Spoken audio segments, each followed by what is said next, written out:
The observation deck of the Celestial Harmony stretched across the entire forward section, offering an unobstructed view of the Andromeda Nebula's swirling colors. Grace stood there alone, her breath fogging the transparent aluminum as she pressed closer to the window. She didn't notice the torn seam on her left glove until the artificial gravity hiccuped during a routine course correction, and the glove slipped from her fingers, tumbling down 3 decks through the maintenance shaft. Just perfect, she muttered, flexing her bare hand. The ship's temperature was regulated, but the cold feeling of loss settled in her chest anyway. It was a stupid thing to mourn, just a glove, standard issue, probably manufactured by the millions. But it had been her glove, worn thin at the fingertips from 2 years of charting unexplored systems, stained with engine grease from that emergency repair near Proxima, and carrying the faint scent of Earth soil from her last planetfall. Ezra found her there an hour later, still staring out at the nebula. "You missed the briefing," he said, settling against the railing beside her. Ezra was her research partner, a xenolinguist who'd spent more time with alien species than with his own kind. His dark eyes caught the nebula's light, reflecting purples and blues. "Lost my glove," Grace said simply. Ezra nodded, understanding somehow that it mattered more than it should. "The left one?" Yeah, they stood in companionable silence. The Celestial Harmony was a joint venture, humanity's first deep space research vessel crewed by multiple species. Grace and Ezra were the only humans among 47 crew members, which included the Vryn delegation, the Cubs, as the humans privately called them, though never within their earshot. The Vryn were small, barely reaching human waist height, covered in sleek fur that shifted through chromatic patterns based on their emotions. They had joined the Galactic Council only recently, a species known for their cautious nature, their obsessive attention to protocol, and their remarkable memory.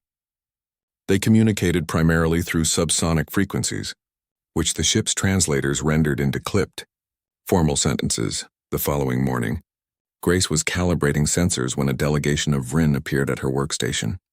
There were 6 of them, their fur rippling with nervous silver patterns.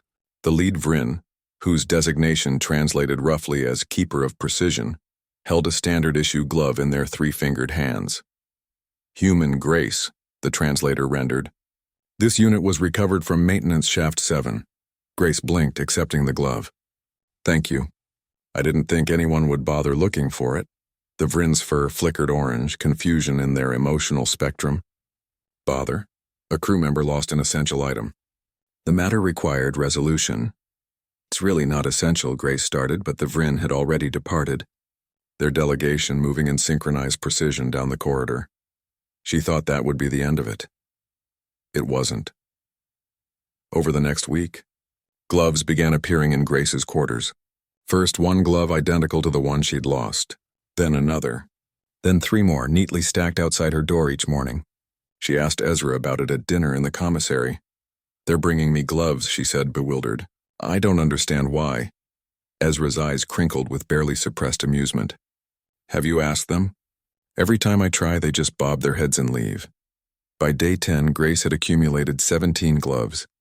She found Keeper of Precision in the hydroponics bay, where the Vryn spent their off-duty hours tending to plants from their homeworld. "I'm grateful," Grace said carefully, "but I only need 1 glove.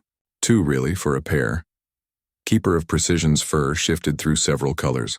Purple thoughtfulness, yellow calculation, finally settling on steady blue.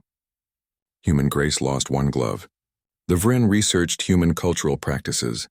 Humans frequently lose items. Humans experience distress from loss. The logical solution: ensure Human Grace possesses sufficient gloves to prevent future distress. Grace felt something warm unfold in her chest. "That's incredibly thoughtful, but 17 is probably more than I need." 17? The Vryn's fur flashed red, alarm. "The requisition specified 20 units. The remaining 3 will arrive from Storage Bay Delta this afternoon," and they did. 20 gloves. All identical, all precisely her size, all cataloged and delivered with methodical Vryn efficiency. Ezra laughed until tears streamed down his face when she showed him the collection. "Only humans," he gasped between chuckles, "could inspire an alien species to commit mass glove procurement." But Grace wasn't laughing. She was thinking about what it meant, This small gesture multiplied by Vryn precision. They had observed her distress, researched human psychology, calculated a solution, and executed it with absolute commitment. They had seen one human lose one glove and decided that preventing future human sadness was worth a bureaucratic expedition. To the storage bay, she found the entire Vryn delegation in their common area that evening. 23 of them in total.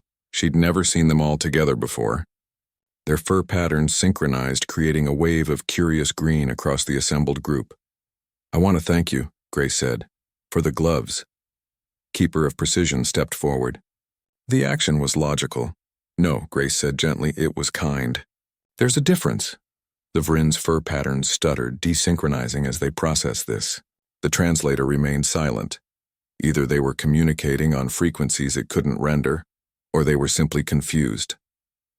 "Humans," Grace continued, "were sentimental about objects, not because they're valuable, but because they carry memories. That glove reminded me of home, of work I'm proud of missions I survived. Losing it made me sad, even though that seems illogical." "Your emotional response was noted," Keeper of Precision said. "Preventing recurring emotional distress is logical." "But you went beyond logic," Grace pressed. "You could have returned one glove and been done. Instead, you brought 20. That's not just problem solving. That's caring." The Vryn delegation's fur slowly synchronized again, this time in a color Grace had never seen before, a soft gold that seemed to pulse with internal light.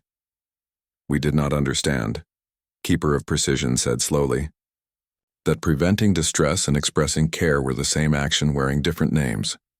Ezra found Grace later in the observation deck, watching the stars wheel past. She had one of the 20 gloves in her hand, the others safely stored in her quarters. "They've been talking about it nonstop," Ezra said. "The whole delegation. Apparently you introduced them to a new concept, the idea that efficiency and compassion aren't mutually exclusive." Grace smiled. 20 gloves, Ezra. They brought me 20 gloves from the storage bay." "Humanity, fuck yeah," he offered with a grin. "No," Grace said, her smile widening. "Friendship, fuck yeah. They learned it from watching us. We lost a glove and mourned it. They saw the mourning and responded with overwhelming generosity. That's not human exceptionalism, that's connection." The celestial harmony sailed on through the cosmic dark, carrying its crew of 47, where humans had learned that losing a glove could teach aliens about love, and aliens had taught humans that logic, when executed with care, becomes indistinguishable from kindness. And in Storage Bay Delta, the inventory logs showed an unusual requisition. Permanently filed, 20 gloves, standard issue, human-sized. Reason, friendship. Status, fulfilled.